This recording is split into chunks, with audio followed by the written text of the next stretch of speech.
The Wait. The coach left him at number 4004 on that street in the northwest part of the city. It was not yet 9 a.m. The man noted with approval the mottled plane trees, the square of dirt at the foot of each, the decent houses with their little balconies, the pharmacy next door, the faded diamonds of the paint store and the hardware store. A long, windowless hospital wall abutted the sidewalk across the street. Farther down, the sun reflected off some greenhouses. It occurred to the man that those things, now arbitrary, coincidental, and in no particular order, like things seen in dreams, would, in time, God willing, become unchanging, necessary, and familiar. In the pharmacy window, porcelain letters spelled out Breslauer. The Jews were crowding out the Italians, who had crowded out the native-born. All the better. The man preferred not to mix with people of his own blood.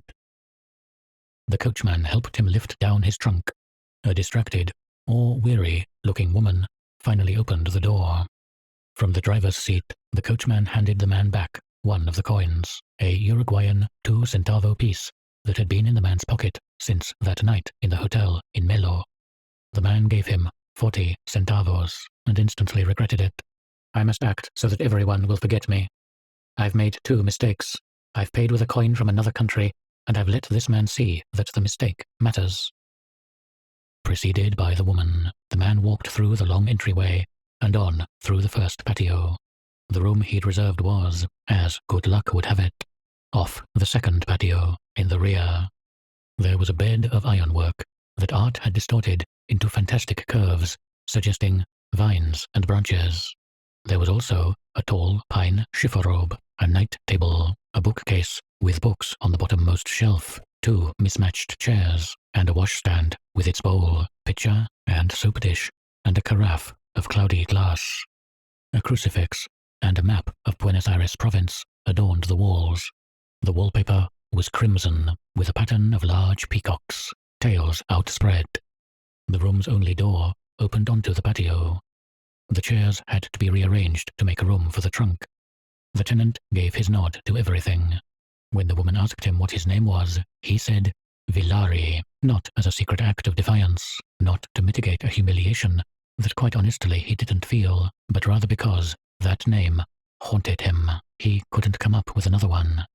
Certainly he was not seduced by the literary error of imagining that adopting the name of his enemy would be the astute thing to do. At first, Senor Villari never left the house, but after a few weeks had passed, he started going out for a while at nightfall. In the evening, he would occasionally go into the motion picture theater 3 blocks away. He never sat nearer the screen than the last row. He always got up a little before the picture was over. He saw tragic stories of the underworld. No doubt they had their errors.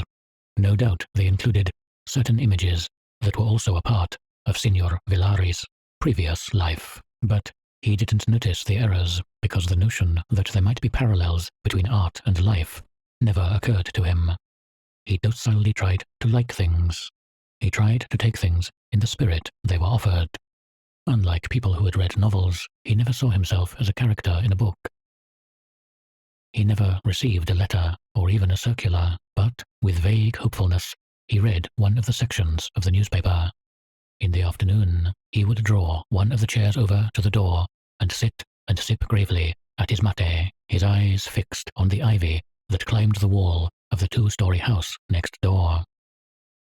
Years of solitude had taught him that although, in one's memory, days all tend to be the same, there wasn't a day, even when a man was in jail or hospital, that didn't have its surprises. During other periods of isolation, he had given in to the temptation to count the days and even the hours. But this isolation was different because there was no end to it, unless the newspaper should bring him news one morning of the death of Alejandro Villari. It was also possible that Villari was already dead, and then his life was a dream. That possibility disturbed him because he couldn't quite figure out whether it felt like a relief or a misfortune. He told himself it was absurd, and he discarded it. In now distant days, distant less because of the lapse of time than because of 2 or 3 irrevocable acts. He had desired many things, with a desire that lacked all scruples. That powerful urge to possess, which had inspired the hatred of men and the love of the occasional woman, no longer desired things. It wanted only to endure, wanted not to end. The taste of the mate, the taste of the black tobacco, the growing band of shade that slowly crept across the patio, these were reason enough to live. There was a wolf dog in the house, now grown quite old. Villari made friends with it. He spoke to it in Spanish, in Italian, and with the few words he still remembered of the rustic dialect of his childhood. Villari tried to live in the mere present, looking neither backward nor ahead. Memories mattered less to him than his visions of the future. In some obscure way, he thought he could sense that the past is the stuff that time is made of. That was why time became past so quickly. One day, his weariness felt, for a moment, like happiness. At moments such as that, he was not a great deal more complex than the dog.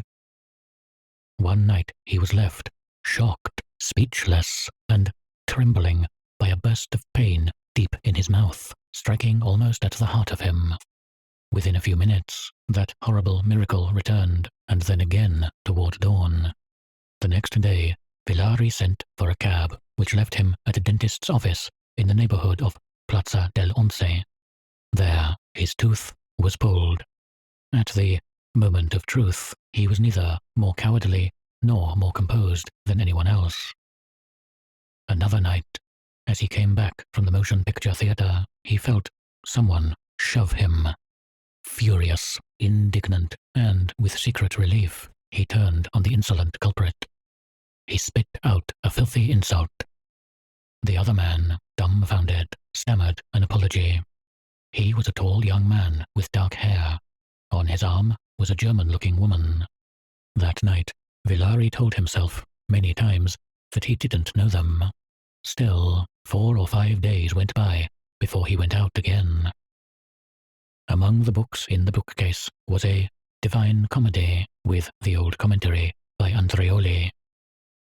Impelled less by curiosity than by a sense of duty, Villari undertook to read that masterpiece. He would read a canto before dinner, and then, strictly and methodically, the notes. He did not think of the infernal torments as improbable or excessive, nor did it occur to him that Dante would have condemned him, Villari, to the farthest circle of hell, where Ugolino's teeth gnaw endlessly at Ruggieri's throat. The peacocks on the crimson wallpaper seemed the perfect thing for feeding persistent nightmares, but Signor Villari never dreamed of a monstrous gazebo of living birds, all intertangled.